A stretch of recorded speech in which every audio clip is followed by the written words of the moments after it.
आणि गंगा,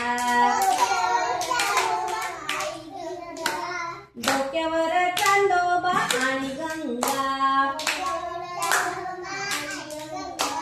जटाधारी देवाचे नाव सांगा, डोक्यावर चांदोबा आणि गंगा,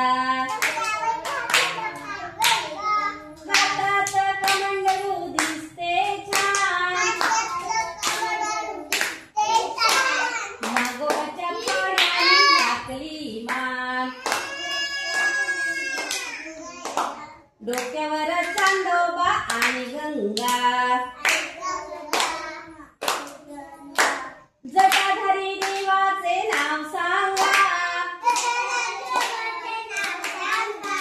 डोक्यावर चांदोबा आणि गंगा, शंख डमरू त्रिशूळना, वल्कलेने सोतो भोळा साम, डोक्यावर चांदोबा आणि गंगा, जटाधारी देवाचे नाव सांगा, डोक्यावर चांदोबा आणि गंगा. शाबास वाजवा.